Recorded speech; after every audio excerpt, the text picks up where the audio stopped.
Well, no country knows more about the Holocaust, and no group of citizens is more aware of the atrocities of the Nazi era. And that's why Israel seems an unlikely place to find a debate about what constitutes anti-Semitism. But that's exactly what is happening. The debate started after one group of Israelis accused another group of publishing an anti-Semitic pamphlet in one of the country's leading daily newspapers. The group at the center of the controversy is called Physicians for Human Rights Israel. The story of its difficulty criticizing government policy is the subject of the documentary you're going to now hear, called Dissent in Difficult Times.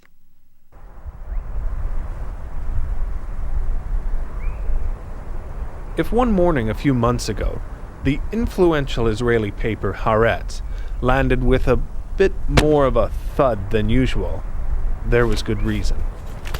Along with the usual weekly extras, the Friday magazine, the weekender editorials, there was a pamphlet.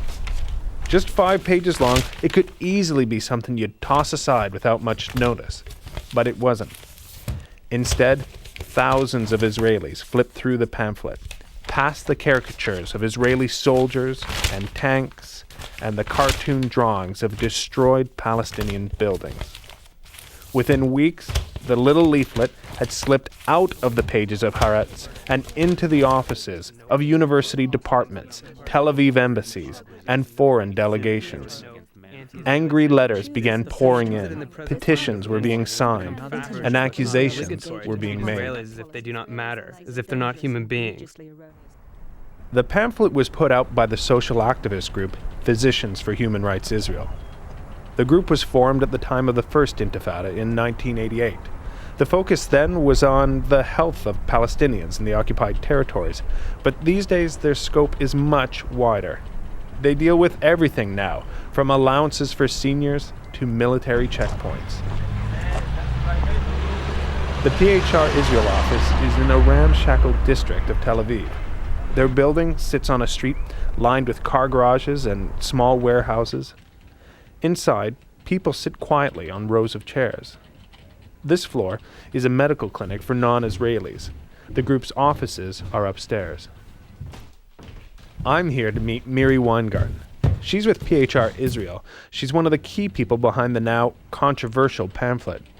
Young enough to be just a few years out of university, she carries a great buzz of friendly energy with her. When I speak with Miri, one thing quickly becomes clear.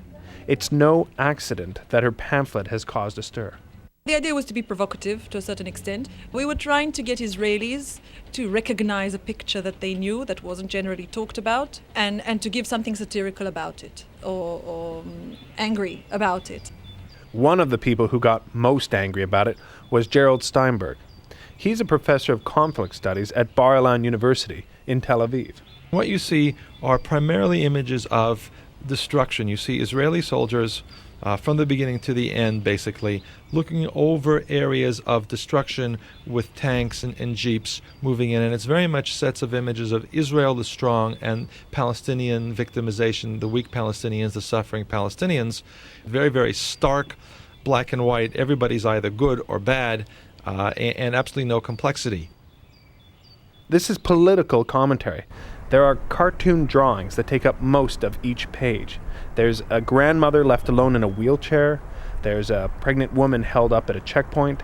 And at the bottom of each scene, there are statistics like the increase in stillbirths, or the average size of prison cells, or the monthly allowance for senior citizens.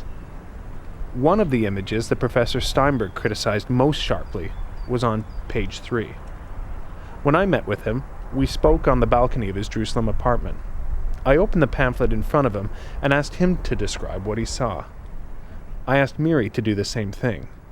They both described the picture in similar ways, but when it came to interpreting the message, they came to very different conclusions. Okay, what we have here is a room which is clearly an Israeli government office because it has an Israeli emblem, which is typical for Israeli government offices. You have a religious Israeli minister with a beard, very fat lips, talking to a fat Marxist type of boss. He has his hand firmly down on the desk and he is pointing his thumb back at two people behind who look very pale and thin and vaguely like people from the Far East. Computer in the background, you have the solitaire game going on. These are people who obviously have no care in the world about the two poor workers who are standing in the corner. Apparently, they're supposed to be guest workers. And he's saying, Eli. And this is in case you didn't recognize that it's Eli Yishai, who was at the time the government minister for the Ministry of Interior, saying, Eli, I need some spares. That one coughed yesterday and the other has a cold. And the idea behind this cartoon is that the migrant workers in Israel, their rights as human beings are often disregarded, and when they are ill, they are considered no longer of use. And the images there of the Jews, the Israelis, particularly the religious with the beard, exploiting the foreigners, that has very strong connotations of anti-Semitism. So, for Miri Weingarten, the image in the pamphlet was about Israeli exploitation of foreign workers. For Gerald Steinberg, it was about anti-Semitism. He said the cartoons were like something out of Der Stürmer, the Nazi newspaper that regularly featured caricatures of Jews. And he wasn't the only person to see it this way. When he organized a petition against Miri's group, he quickly gathered hundreds of signatures. Doctors, professors, church ministers signed on. It was an international list of names. Professor of Surgery, University College, London. The petition described the pamphlet as highly offensive and reminiscent of Nazi propaganda. It was sent to all the sponsors of Physicians for Human Rights Israel. Those groups quickly found themselves under pressure. The European Union delegation was one of them. For it, the criticism was particularly sharp. In response to one letter, the ambassador wrote, Since this was one of the more logical and less hate-filled emails the delegation has received recently, I am happy to briefly reply to you. First, some of the emails and letters to the offices of Physicians for Human Rights Israel called the group traitors and accused them of being anti-Semitic. But as strong as the criticism was, Miri Weingarten says it didn't come as a surprise. I expected it, but I was upset by it.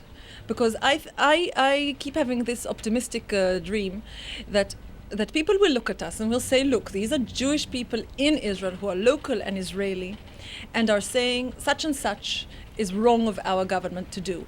And we're doing it from within this society. Yes, I mean, we live in Tel Aviv. We also see suicide bombings. We live here, okay? We live with the price of what we do, and we choose what we do. And I always have this hope that people who are listening to us, because of where we're coming from, because we're Israeli and we're saying this as Israelis, then it will carry conviction. People will believe that we're honest, that we're doing it with integrity. Instead, people still present us as being anti-Semitic, as if we are traitors, as if we are on the side of these anti-Semites, and it's very upsetting to me. It's very upsetting because people really believe it. It's important to understand the context in which this pamphlet arrived. If the Israeli papers are anything to go by, and in particular the ones in English, then there is a sense in Israel that anti-Semitism is on the rise around the world. Over the period of just 4 weeks last March, Haaretz ran a series of editorials and feature articles examining what they call the new anti-Semitism. The Jerusalem Post put it on the cover of their weekend magazine. The lead article was written by the paper's editor-in-chief, Bret Stephens. When I met him at his office in the Post, I asked him if there was a recent example of anti-Semitism that stands out. I'll give you an example. The names that are always trotted out as the intellectual architects for Bush administration policy are Wolfowitz, Pearl, and Kristol, all Jewish names. Now, there's no question Wolfowitz, Pearl, and Kristol provided a lot of the intellectual framework for the administration's approach to the war, but there were also people like Rumsfeld, Rice, Powell, and Cheney, who are obviously not Jews. And yet they're much more senior figures. They have much more influence. And yet there's this sort of weird focus on those in the administration who happen to be Jewish. I'm not quite sure why. And that seems to play into old-fashioned stereotypes about a Jewish cabal of subversive intellectuals or agents of influence or financiers who are making these claims. Stevens is young to be editor-in-chief of an internationally known paper. He's in his early 30s and came to this job from the Wall Street Journal just a couple years ago. And it wasn't long after that he felt he had to explore the issue of anti-Semitism.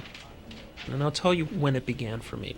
About a week or two after the beginning of the Intifada, The Economist had a leader in which they wrote, Israelis are superior people, their talents are above the ordinary, but they must curb their greed for other people's land. Now, The Economist is a magazine that knows what it's about. They cannot not know what that combination of words means.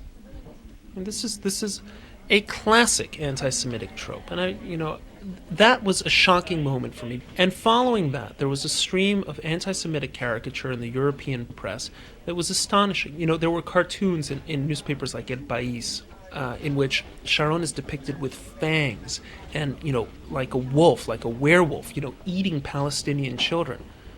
I mean, it was out of the pages of some kind of Nazi Der Strömer, or one of the Nazi papers, and yet it was coming out in respectable European publications, and often in publications broadly associated with the center left. While the rise in anti-Semitism is being analyzed in Israeli papers, it is being tracked in the country's universities. Robert Wistrich is one of the world's leading scholars on anti-Semitism. He's the director of the Center for the Study of Anti-Semitism at Hebrew University in Jerusalem. There has been, empirically, a very significant rise in the intensity, the scale, and also the content of anti-Semitism around the world, first and foremost in the Islamic world and the Middle East, but also in the Western world, where it's more polite, it's more subtle, it's more difficult to pin down and to draw perhaps the boundaries between that and legitimate criticism. But what we do see is that many of the taboos that I think existed in terms of attacking Jews are beginning to be eroded. But if there's a sense that old taboos are eroding, it's not clear whether Miri Weingarten's group is in any way helping that to happen. Not everyone agrees with the way Steinberg views the pamphlet from PHRI Israel. Amira Haas is an award-winning Israeli journalist. She is Jewish, but for years she has chosen to live with Palestinians in the occupied territories, first in the Gaza Strip, but now in the West Bank. Many of her articles are critical of government policy. Many of her readers are critical of what she writes. I don't know if the word criticism is correct, but I was attacked as being a traitor, anti-Semitic, a whore of Nazis, a whore of Arafat. Someone would sign such a letter with Heil Hitler, like say, you are a great writer, Heil Hitler or Heil Eichmann, or things like that. A lot of them. Just reacting to one of my articles. And the articles, of course, are criticizing Israeli policies or describing them, Israeli policies. When we met, it was the first warm day in Jerusalem for weeks. We were sitting outside in the courtyard of the American Colony Hotel. It's a building that sits in the Arab section of the city. With the pamphlet unfolded onto page 3, I told Amir Haas that many people are calling these cartoons anti-Semitic. Why? Because he looks Jewish, like caricature? No, I think it's... I think that this Elisha is much nicer. That's true. I think he's much nicer. But usually in a caricature, you don't make them very nice. But he has he has a beard, he's very black, he's very dark. Every caricature exaggerates something. I've seen caricatures of Arafat. I didn't hear the same people shouting about the caricature of Arafat, which present him like a little monster. I haven't heard them. At this point, Haas turned the pamphlet towards her and began flipping through it. She started pointing to other images of Africans and Arabs that are also depicted. Look, he's not nice. I mean, this doctor, this is a caricature as well. I mean, this is, he looks very, plumpy and, a very middle-aged, I don't know. It's also a funny caricature. And this one, really, this is the stereotype of Arabs. And look, here, oof, aren't they look like old Uncle Tom? Look at them. You can draw this to absurd. And this is here, the way that some clung to this was very characteristic of a way of Israelis now to evade the issue. I think that because people do not want to deal directly with the content, they find an outlet by comparing or blaming this organization as doing an anti-Semitic caricature. The possibility that the images might overwhelm the content of the pamphlet was something Miri Weingarten worried about when she was helping to put it together. The cartoon drawings went through a number of drafts. Eventually, they came up with one that she felt was not anti-Semitic. Finding the right approach can be difficult for Israelis who are strong critics of their government. If there is a line between anti-Semitism and fair criticism of the Israeli government, Israelis are having a hard time figuring it out. This showed up in the responses Miri Weingarten received. In Israel, it was mixed. We got a lot of very nasty emails and phone calls, but we also got 40 new members, new doctors members, and a lot of calls saying that it's wonderful, and other people who said, well, basically we agree with you and with what you're saying, but perhaps the medium was making it not serious if you put it into a cartoon. Some people that said that it reminded them of Der Stürmer in the 1930s, that it was anti-Semitic because it gave anti-Semitic overtones. It was reminiscent of anti-Semitic cartoon literature, which was very popular, of course, in the middle of the early 20th century. There was definitely a debate around this, and Steinberg, Professor Steinberg, while meaning to go against us, he really triggered a debate, which was afterwards very interesting, and it was, in my opinion, an important debate. About the lines between anti-Israeli policy and anti-Jewish people, and I think it's very important to make the distinction, which is not simple but complex. In the end, the debate didn't settle anything. Even Gerald Steinberg agrees it's tough to define a clear line. I would say it's a sensitivity. There's maybe a spectrum. You go from Israel bashing, removal of context of taking away the right of Israel to defend themselves against terrorism, and you move from there to an insensitivity to the images, which evoke in some ways the Nazi images, and then you go from there to what are blatant imitations or recollections of the Nazi images. It may not be clearly definable in a legal or academic sense, but it's a lot like pornography in it. For Miri Weingarten, the ultimate success of her pamphlet may be the debate it inspired. And that's something many Israelis who are critical of their government will tell you is becoming more and more uncommon. I think we used to be able to debate. We never used to debate absolutely everything. For instance, nobody ever debated 1948, or the very identity of the State of Israel. It was too dangerous. But I think today there is a war atmosphere, and there is an unwillingness to hear people who disagree. There is a wish to delegitimize people who disagree, and I'm very concerned about it. It worries me, because I do remember Israel 10 years ago that was different. It was not perfect, but yes, it was a very argumentative society. And today you have people saying, let's not argue about that. You can't argue about it. How dare you challenge that? And if dissent is silenced, then that's the end of hope in the society. And I think that the style is still very, very argumentative in Israeli society, but their sphere of discussion is growing narrower, and it's really very, very worrying. For The Current, I'm Neil Morrison. We've been listening to a documentary called Dissent in Difficult Times. Neil Morrison is a producer here on The Current.